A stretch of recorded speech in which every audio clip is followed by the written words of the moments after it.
So our project is quantum computing, and this is our team Quantum Innovators. So the aim of this project is to gain an understanding of quantum computers and compare them with classical computers, the ISA, the microarchitecture, and their performance.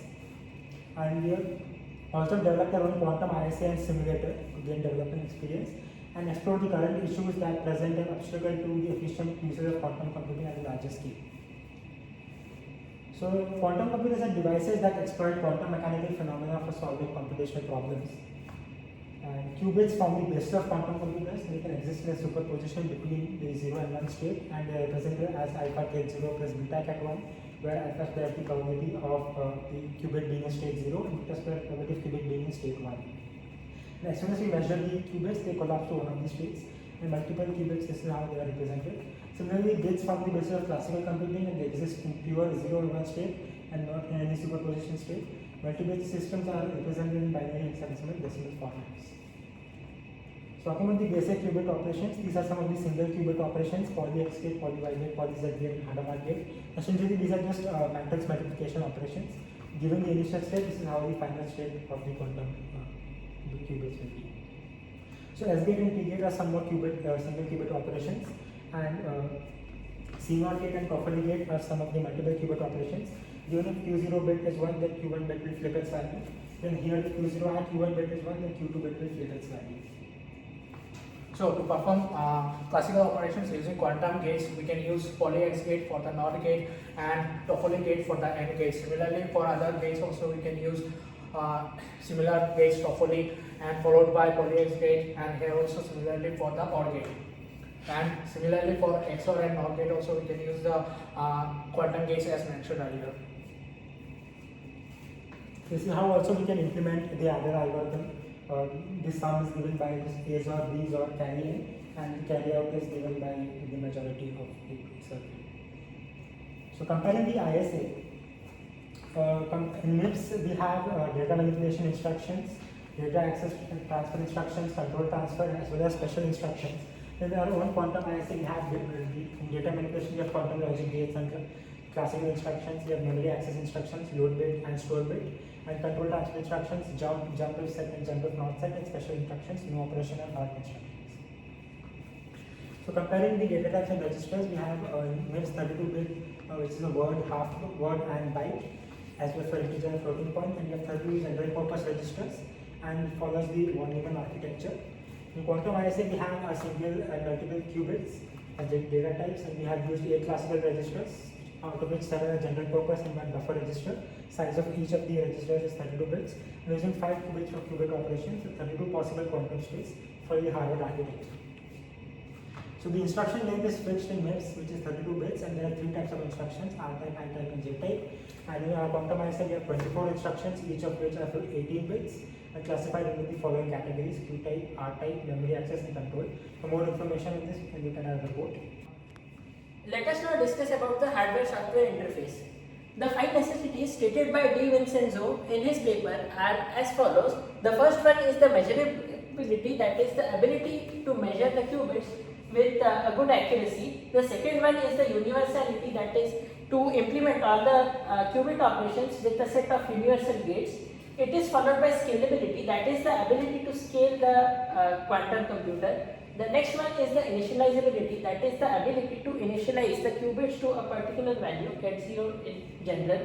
And the most important one is the coherence, that is the ability of the qubits to retain their information for longer times. So now let us discuss the hardware-software interface of quantum computers. The uppermost layer is the application layer, which interacts with the users.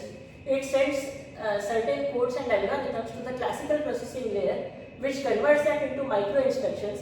These micro instructions are converted to digital control signals by the digital processing layer, followed by analog control signals, which are converted by the analog processing layer, which in turn control the quantum operations that happen in the quantum processing layer, which consists of the physical implementation of qubits.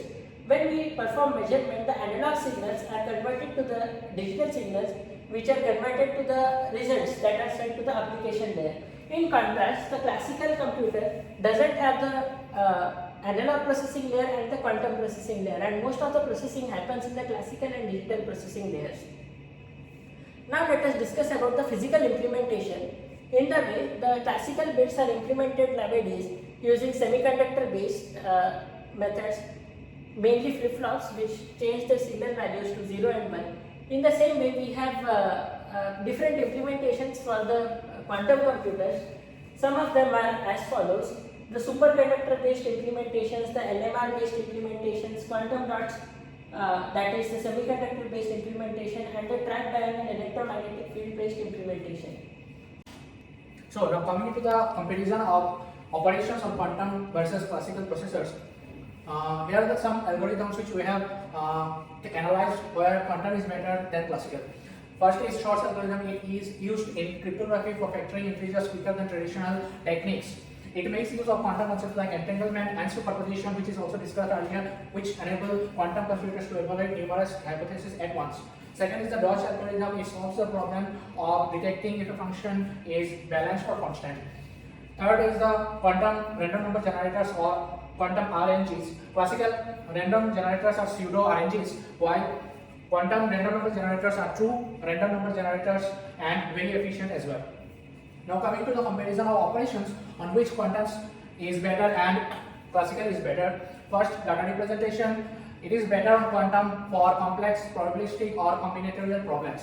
It is better on classical for deterministic tasks without issues from noise and decoherence.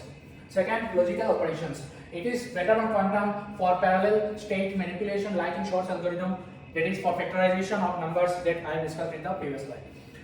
It is better on classical for deterministic and sequential processing. Third, memory architecture and data access. It has computations using superposition benefiting quantum simulations and scientific computations. As a result, being better than classical. Classical's computers support fast and reliable storage and retrieval with direct accessing using RAM and cache. Parallelism and processing. Quantum processors excel in tasks that benefit from quantum parallelism such as optimization, complex simulations and cryptography. Classical multi-core processors and GPUs are efficient in a wide range of parallel processing tasks. Error handling and correction. It involves supporting long duration quantum computations, though still challenging to implement in the current scenario. Classical computers is straightforward and reliable due to their low error rates suited for tasks needed strict accuracy like financial and medical computations. Readout and output. Quantum readout allows probabilistic outputs helpful for exploring multiple states in probabilistic models, simulations and machine learning. Classical readout provides precise, repeatable and immediate results essential for real-time processing and deterministic applications. Last but not least, energy efficiency and cooling. It may be more energy efficient for specific tasks, but quantum computers are requiring extreme cooling, limiting practicality for general applications. And classical systems are optimized for energy efficiency and cooling, critical for mobile devices, servers and supercomputers. So this is the overview of the comparison of operations in comparison to quantum. Now let us take a look at some quantum benchmarking methods. There are three main methods. The first one is physical benchmarks, which are based on the hardware parameters such as the number of qubits, connectivity, energy relaxation time and the gate fidelity. It is followed by certain benchmarks that evaluate the QPU as a whole, which include quantum volume, algorithmic qubits, circuit level operations per second, which is the clock's rating, and there are also certain benchmarks which evaluate the performance on selected algorithms and applications, such as the quantum chemistry benchmark, the QPAC, Q-score, and FQVE benchmarks, which evaluate on certain algorithms.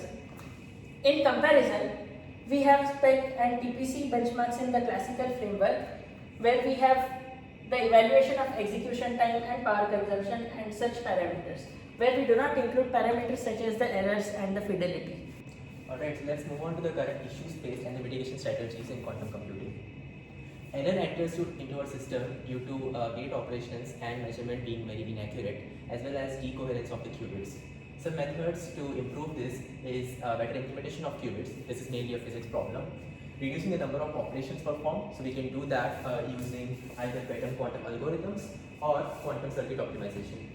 Moreover, there is also quantum error correction codes such as bit-flip code, sign-flip code, and linear code and synchrone extension. Let's move on to our quantum simulation language. So we have built our own quantum assembly language and its simulator. We'll describe this more in detail in our demonstration section. The references will be in the report.